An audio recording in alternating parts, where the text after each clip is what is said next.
It just makes it feel more real and gives it atmosphere. For millennia. Watching through this little dolly and just getting these highlights and using the lens flares. You know, Anamorphics has beautiful lens flares, and it's always been my thing with these effects people. It's like you've got to put in these gleams and, you know, for the light, just to make it feel like it's real and like it's photographed. And I went to visit James on Jim Cameron. We were doing our last day of pickups on this movie, and he was actually next door doing Avatar. And I walk on set, and he's always very nice to me. But James, I was looking at his set, you know, and it's like, literally, I'm just doing some reshoots, and I still had more people. I mean, we're doing small shots, but I still had more people than he had on his little set. And but he had this massive, avid video console with computers up the wazoo, and he stopped, he jumped out, he said, "Michael, I have to show you the scene. I've got to show you the scene." And I'm like, "Jim, this is probably a very expensive time." "Oh, I don't care." Here, he says, "Come on, guys, go back to the you know," he was showing me some stuff from Avatar, and I love how Jim talks to me. He's so scientific always, you know. He goes, he was talking about Weta. Instead of like, you know, like a normal guy would say, you know, Weta's got some great facial animation, great facial stuff. He said, "Oh, Weta's got some great algorithms." You know, I'm thinking, okay, that's an interesting choice of words. That's what I love about Jim. ILM, Jim, has some really good algorithms too. Likewise, Digital Domain, some of the best water algorithms out there. Wayne Wilson right here. All right, you're not going to believe this. This is taken off of a professor of mine. I can't tell you his name. Wearing leather pants, no kidding. He would always pick up on the ladies, and he had that little beard going. And this is taken off of real East professor. Film professor Janine Basinger, who's actually, she's the dean in this shot. I had to put her in. She told me if I didn't put her in, that she was taking my name off a building that I donated to the school.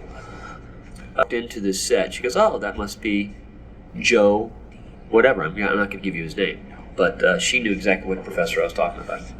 Rain was quite fun to work with. Could have made it a longer, funnier scene. His comedy.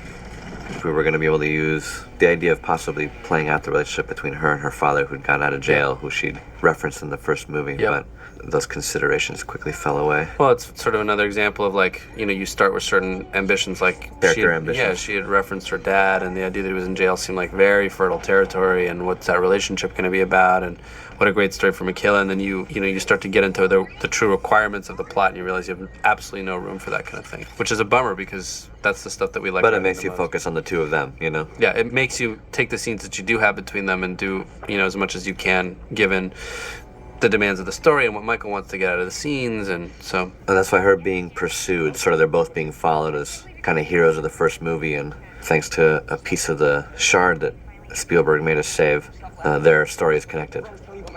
First of all, is his physical ability.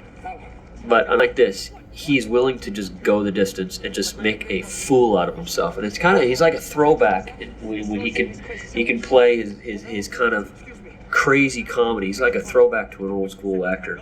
And to me, that's just his charm of Shia. He's able to take a level, stage. Was another character that on the page was nothing like what he is on screen. He was. I'm trying to remember what the voice of this character was initially. I can't even. We went through so many different versions of it, and cast this incredible actor, and he in the when we were doing the recording, and brought incredible life to it. And that's actually one of the amazing things that happens in these movies, is that you are good at improv, and then you end up sending their best selects to ILM. And ILM ends up, and Michael will sort of mark the selects that he likes the most. You know, I like this line, I like that line, I want to cut it together this way. And then ILM will end up animating to a particular line. And what happens as a result of that is that the robots feel like extremely sensational and spontaneous. And it all has to do with the improv over the line. The father, and he's become very sensitive to the smut and the filth that we write.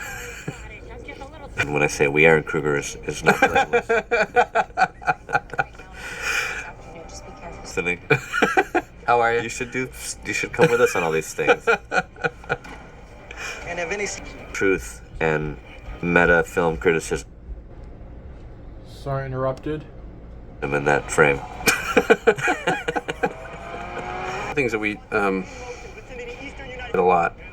Still unsure about it all. I wish there had been more. Was that we knew there was going to be just all of the different things that Michael wanted to do in the story.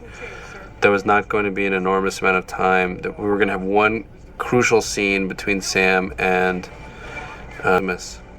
Basically, that we had to accomplish everything that we needed to accomplish in setting up their relationship and their friendship, and the need that Optimus had for Sam in one scene. It was a lot was hanging on that scene. I'm not sure I feel that it was fully successful.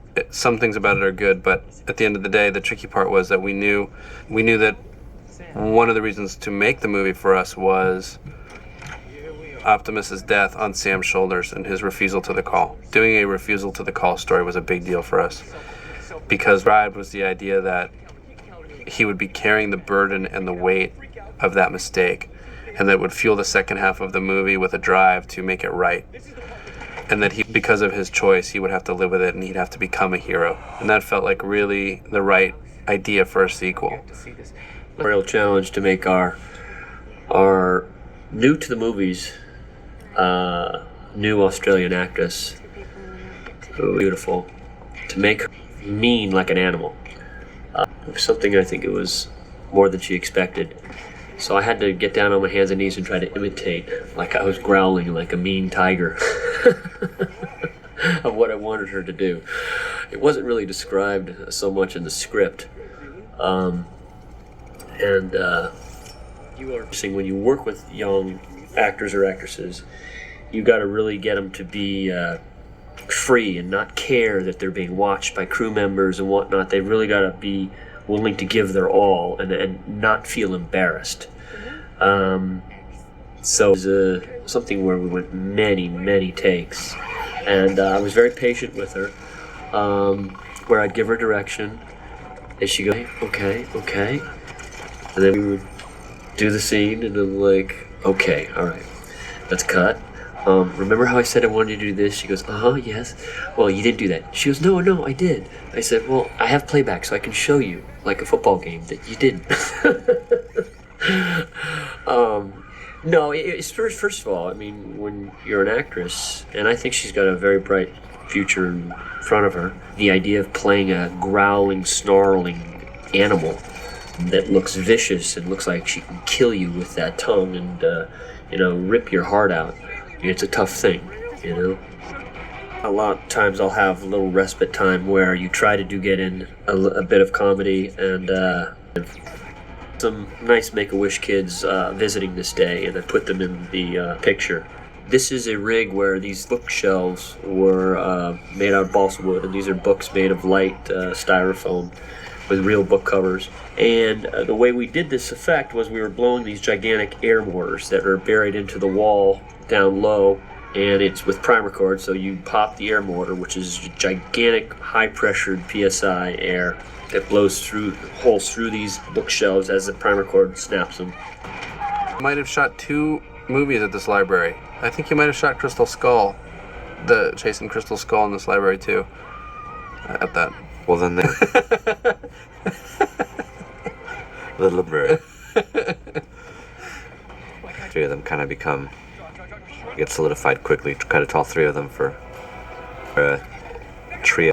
Library, and then we go from this car thing, and they have their bit of their dialogue, and Leo is being the audience member, where he is on the ride, seeing these Transformers for the very first time, and then we go from the helicopter to them flying through the air, and then getting dropped through the roof of the foundry, and then landing down with the car crashes through, hitting the airbags, and then the car is ripped open by Starscream, and then we meet Megatron with Shia.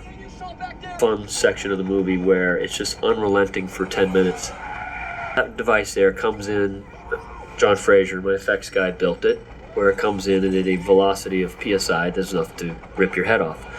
Now it's very safe because it's locked in its position, but it shoots through at a very high speed and enough to be very dangerous.